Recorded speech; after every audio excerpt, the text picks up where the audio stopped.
Hello and welcome to Literati. It's where we delve into the world of literature, African stories, and showcasing the brightest and rising African storytellers, poets, and writers. I'm your host, Judith Atibi. And today we're talking about a holiday treat that has everyone buzzing. It's a Very Gidi Christmas. It's written by Tomilola Coco Adeyemo, and it's set against the vibrant, chaotic backdrop of Lagos. A Very Gidi Christmas follows the intertwined lives of two compelling characters. There's Biodun Gomez and Kunle Bakare. Now, Biodun, an overworked and underpaid OAP at Real FM, is desperately trying to stay afloat during a bleak Christmas season. From mounting rent to unrequited love, her life feels like a series of unfortunate events until her past comes calling. And then there's Kunle, on the other hand, who has spent years trying to shake off his reputation as a lady killer. Now, he's focused on proving himself as a C-suite executive at Falcon PLC, aiming to succeed his mother as CEO. But when a shared secret from their past is revealed, both their lives spiral into scandal, threatening to their careers and their aspirations as well. Now, this sexy, heartfelt novel is a gift of resilience, ambition, and forgotten love wrapped in a chaotic Lagos bow. And so, guess what?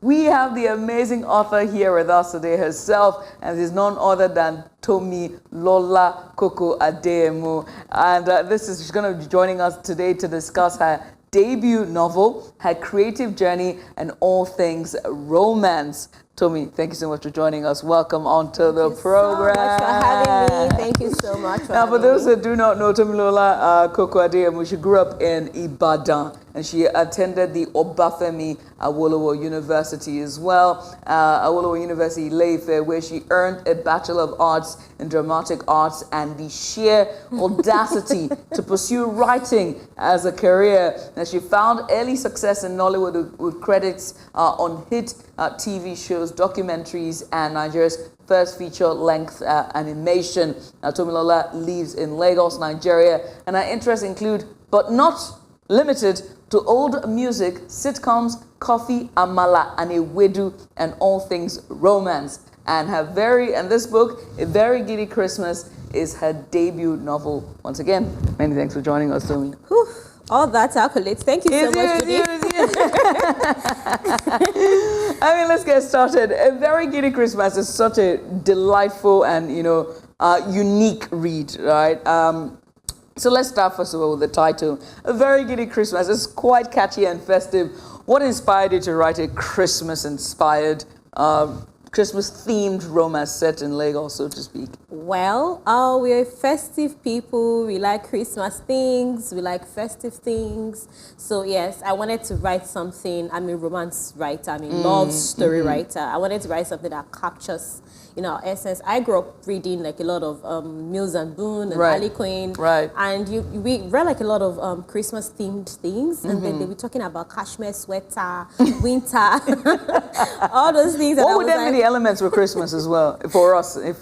What would be our own Christmas element? Amatan, dust, chaos, Sweat, times 200, sweltering heat. Lagos traffic, third mainland jam packed. So yeah, it was just something like that. I wanted to be able to do that because as storytellers, we have that responsibility to capture, the world around us and as authentically as possible. Right. Yeah. So that was it. And a Very Gidi Christmas is a very Lagos Christmas. Very nice giddy Christmas. Exactly. Yeah. So basically, that's how we go here. You rightfully put it, because Lagos is almost like a character in this book as well, in this story. How did you go about trying to bring the heart and vibrancy and also the chaos to life in this book? So, I didn't grow up in Lagos. I grew up in Ibadan. Yeah, I only fully moved to Lagos in 2015. And when I did, at the time, I was living in a very tiny apartment with my best friend from school. Oh, cute. We lived in Lekki together. So, and before then, had done NYSC, and I used to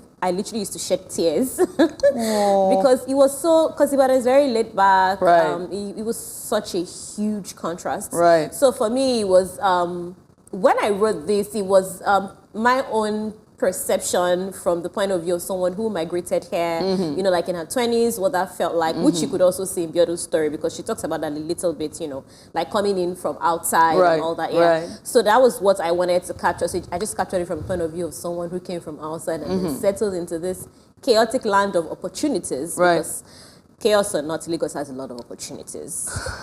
So yeah, basically that was it.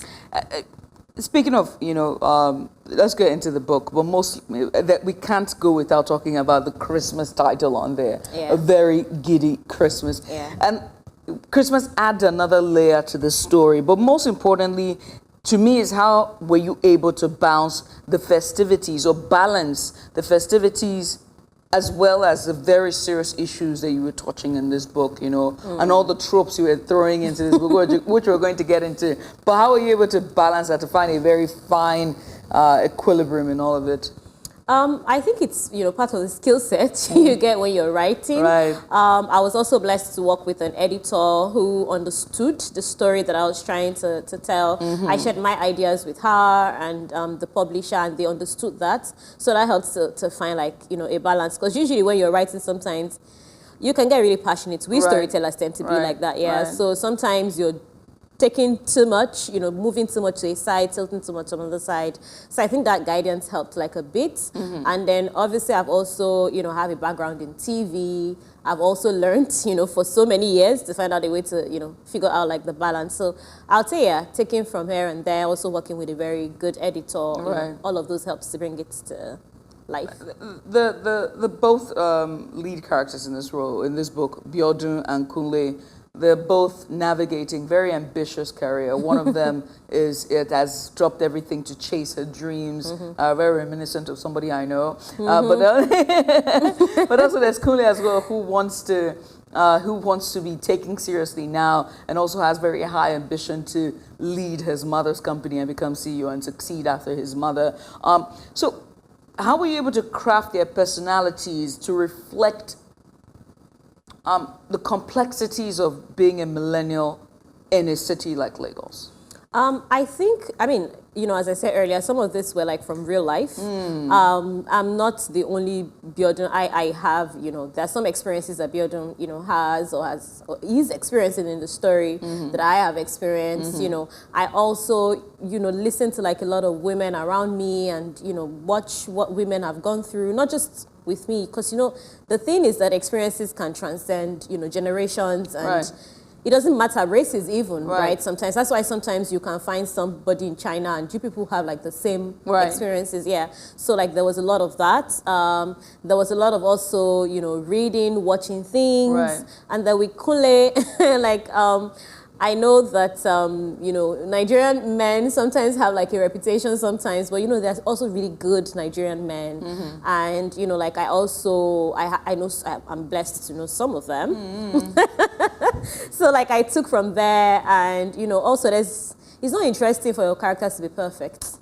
You want to create a flaw. Yeah, but it's not perfect. It's not perfect. It's not perfect. So it's not perfect Lagos man. No perfect Nigerian man. I come from Ibadan, I'll tell you that much as well. Look, I mean, let's even talk about, you know, the characters. And there's something that plays a pivotal role, a secret that they share that's not out in the open. And I can't give away the book. All right, you got to go get the book. I cannot give away the book.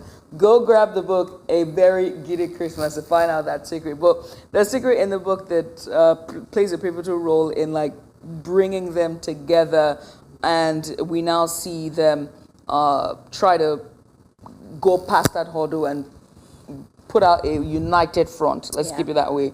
But also, their past lives is the reason why we're here, right? What were you trying to do with that in terms of, you know, how much of our past life, aspect of our, I mean, you just talked about it, that can shape us as a person?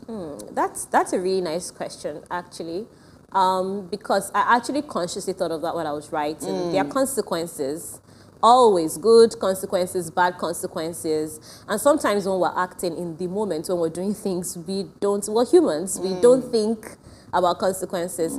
So like, and as millennials, social media became a thing when millennials were entering like their 20s. So like, you know, all the platforms that exist became a thing as, you know, and at the time, people used to do things. I remember when I was in uni, you know, sometimes, you know, you just have some videos go viral in school. Yeah. Because somebody has but it was only something. the school community that's viral. It Exactly. doesn't get to now, blogs and anything. If I put something on Twitter, it can just boom. Before you know it, somebody in America is having an opinion. News outlets have picked it up. And it's just so easy to go viral. So while you have like good things happening, like look at how Afrobeats has been exported, look at our fashion, our film and all that. While that actually happens, you also have like things like this. So yeah, a part of me actually was, you know, what are the consequences of actions, you know, when you do things and what role does social media play in that, right? So, you know, the amplification of it. So yeah, that was a huge, and for us, people who were raised in Nigeria with, you know, strict or conservative parents,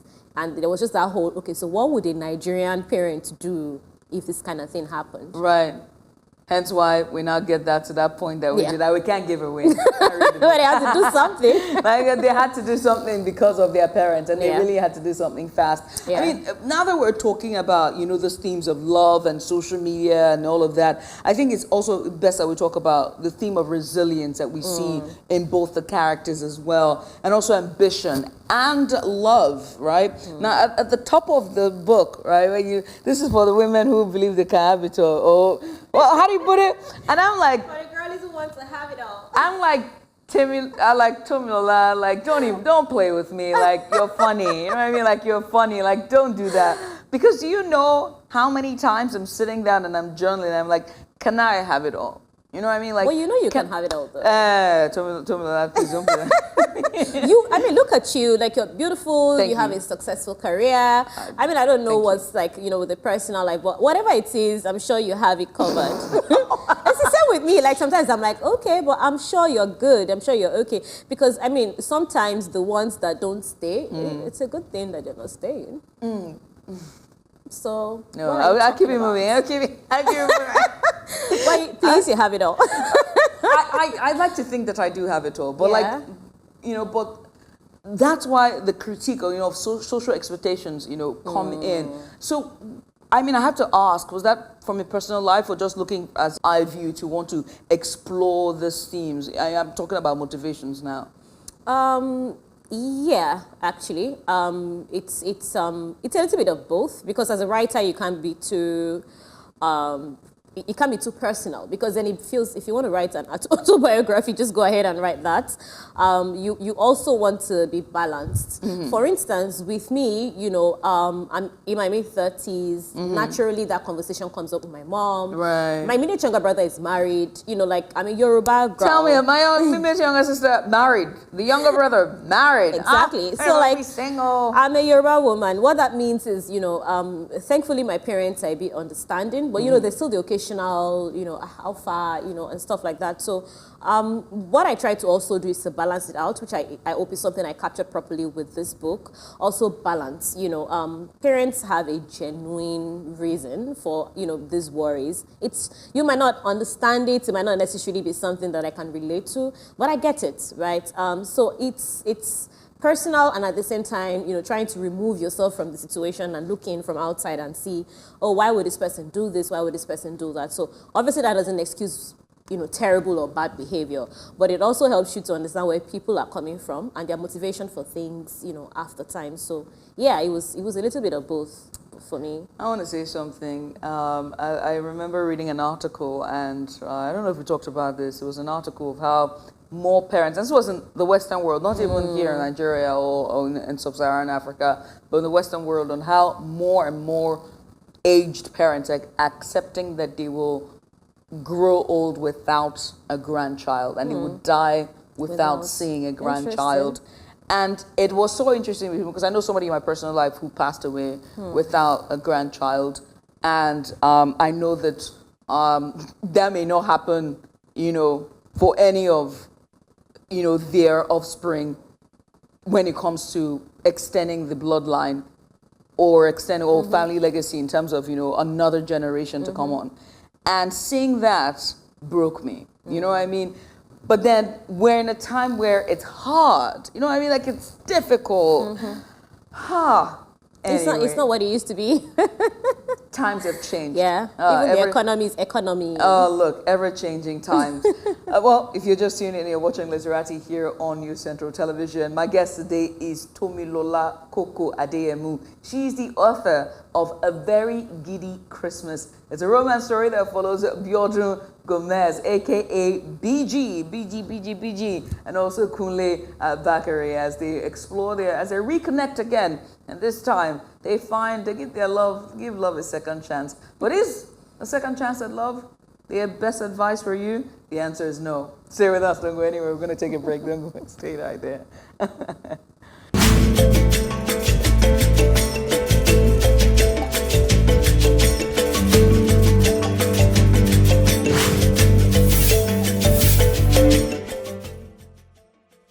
Africa needs its own storytellers, people who understand the continent because they're from it.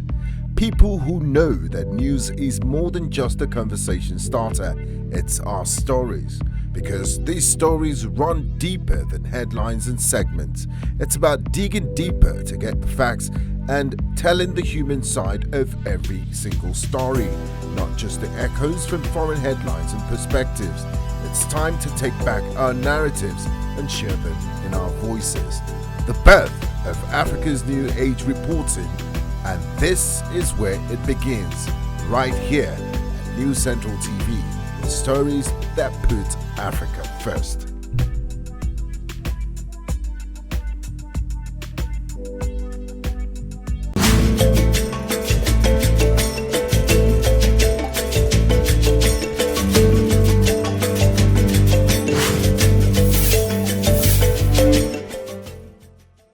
And you're welcome back. You're watching Literati here on News Central Television. My guest today is none other than debutante. Her name is Tomilola Coco Adeyemo, and she is the author of A Very Gidi Christmas. And you're welcome to the show. We've been talking about a book, a debut book, everything in between, from writing to Lagos, to views as millennials, and also to romance. But also now we want to talk about romance in depth in terms of its genre, Tomilola, in terms of, it seems to be garnering a bit of traction in Nigeria. Do you see it coming to stay, here in the literacy landscape? Yeah, I really think so. I think that in the past we've had books that have done well, actually, that were also romance or had romance elements. So, and obviously even beyond like books with films and, music, we love songs. Right. Some of our biggest classics are love songs. We love like a good romantic movie and all that. So yeah, I think that, yes, we're good storytellers, and as long as we have like a good story woven around the romance, yeah, I think it's here to stay. And I agree with you, it's a really good time for romance in Nigeria. Yeah, it is. We want to escape.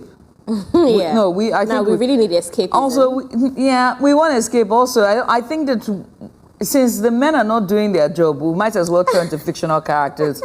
Fictional men written by women. You know what I mean? Like, because that's where it's at. I feel we need that. We need that escape. Since the men are not doing that job, might as well just fantasize. This is how you should behave. Let's also talk about women as well in your portrayal of a very strong, autonomous female character like Biodun Gomez, and also with her mother as well, who is a different type of woman we've seen, but also with the mother of the lead male, and that's Kunle's character, his mother. And so, was it important for you to showcase all this type of women in their own way? They are strong, but also autonomous. Absolutely. It was very intentional because, like usually when you have stories like this, sometimes it's like the patriarch or something. And I'm like, how about the matriarch, Yeah. And, as I said earlier, like as a writer, you have the responsibility to also, depict as authentically as possible the reality around you. And I, for instance, come from like a long line of, you know, strong women. Right. You know, they might not necessarily be the MD CEOs of, you know, billion-dollar companies or whatever, Right. but these were women who were very strong, you know, who took care of, you know, kids, raised strong, responsible people, you know, generation to generation. Right. I was very blessed to meet my great-grandmother, you know, when I was born, and she lived until when I was like maybe 22, thereabouts. What? Yeah. What? So yeah, I did experience, you know, like 3 generations of women, you know, my great-grandmother, my grandmother, my mother, and my mother's twin sister as well. So like, yeah, that was very intentional. And I wanted to depict that as much as possible because, you know, when we tell stories, you never know how far these things will go. You know, so it's also great to be depicting as many as possible. Me, I'll do my part. Somebody else will do their own part, you know, until we fill it up. Which is why, yeah, as she said, 3 different women, you know, strong and independent and flawed in all their own ways. Yeah. Yeah. And as, you know, different generations, different places that they belong in, you know, yeah, something like that, yeah. I mean, well, as we're talking about women, I cannot help but talk about the fact that you said on this show, I heard you, don't even change your mouth, I heard you. You said that you were able to draw parallels from your personal life when you're creating Biodun. Depends. That's what. Yeah, share. Which part? Hey, what were you going to Which part of our journey this relates to your own? Share. I mean, for one, her younger brother is married. My younger brother is married, and that naturally, you know, created a whole lot more. So you too, Bawani, you know, that there was that. But on a more serious note, their experiences, you know, that she had, that I also had when I got to Lagos, you know, as a creative. You know, I have friends working in the banking industry who already, like, you know, were semi-comfortable, you know, had their own cars and everything. Me, I was just creative, you know, working from one job to the other, freelancing, you know, like Scotty with my friend. And you know, I remember when I moved into my first apartment, it was only bed sheets that I could afford on the bed, and it was a cold December. And, you know, it was that same bedsheet I used to cover myself.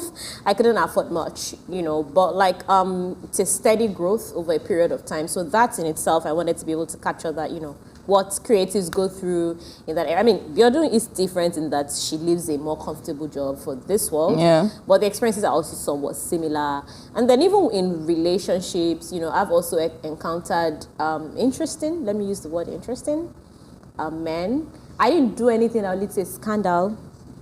I didn't say you did. I wanted to put that I out didn't there. say you did. You know? In case my father and my mother are watching this, like, Tomilola, there's a scandal lurking somewhere.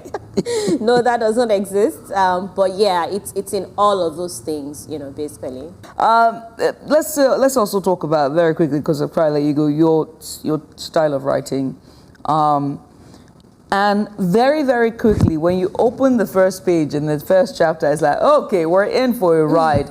Because he opens with, it's a truth universally acknowledged that a Nigerian without a well-paying job is frolicking with Sakpa. I'm like, hey, like, what a way to drag my attention, right?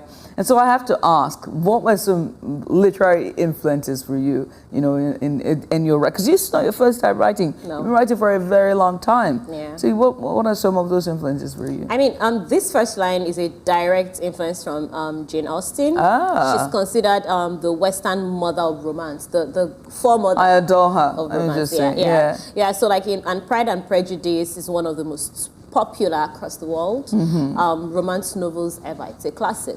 And, you know, like she had that opening, it's a truth universally acknowledged that a man, I mean, of a certain standard must be in want of a wife. Yes. And over time, I'd seen contemporary romance authors, you know, play around with that. Yeah. And I, you know, as I said, you know, I wanted something very Nigerian, very Lagos. So when you want to do that, like in Nigeria, how do you play it? You know, as a people is slightly distrustful of romance and love, but we can all relate to economic issues or, you know, financial, whatever. It's our thing, we get it. So like I wanted anyone who opened that, and obviously like, you know, right now pop culture for Nigeria is everywhere. Yeah. So you have 1 or 2 Afrobeat artists throwing in slangs, you know, that African Americans even know what it means. So I was like, you know, I'm going to take a risk and do that, and they would know what Sakpa means, or they would be compelled to Google it if they didn't get it. Yeah. But so that was for that. That was very brilliant, by the way, because when I saw it, I was like, I'm going to ask, and I want her to say it with our mouth, so I don't suggest that is Austin. Yeah, so I'm glad it you was did definitely that. 100% that. You have been an indie writer for a while before going to what was the journey like? Walk me through the journey, and what are your hopes from readers? Your traditional final debut. I mean, I started writing ebooks, I think maybe 2016 thereabout, and it was on the defunct Okada Books app. At the time, this type of writers, people who wrote stuff that wasn't necessarily mainstream, we needed a home, and that was like a good place for us. It was a good journey, but after a while, I started to want more. As a writer who explores all her other sides, I'm a creative through and through. So I wanted to, put it further. I know I have interesting, compelling stories to tell. So I had sent in something to a Pan-African website that they liked what it was that I wrote. And, the editor-in-chief was like, why are you not published? And she'd introduced me to my publisher immediately. And that's how I met the CEO of Masobe Books. And he'd asked me to send in some titles. And, this one jumped at him. Was like, I like it. And, Very Gidi Christmas could also mean like you're giddy, and that's very romance as well. Yeah. So at the time, the story that existed had to be, I think the only thing that was there, that still remains here is Biodun. Because everything else, even the name of the other characters, we tore it apart. And, we kept doing that until it got to this point. It's not the easiest journey. To be a good writer is, it's not exactly the easiest thing, but it's very rewarding. When you have something you're proud of, you have something that your publishing house is proud to put out there, that's a good thing. That's a good thing. So it means you've at least done something right. So that's how all of that. But I'm so happy because now I can be here having this conversation with you. Yeah, well, congratulations to you. Thank you so much. Congratulations. And also thank you for taking our time to come out to join us today on the set and just discuss with us and share with us your journey to a very giddy Christmas. Again, thank you. Tomilola Coco Adeyemo, she's my guest today. She's joined us to give us a very insightful discussion on her book, A Very Gidi Christmas. Go out, go grab yourself a copy. You can find it in every bookstore or just go onto the website and you look for them, or just Google it. Well, this is where we draw the curtains on this episode of Literati here on News Central Television. It's been wonderful. Join me next week for more conversations and book reads with your favorite authors. My name is Judith Atibi. Until next time, bye for now, and happy reading. Bye.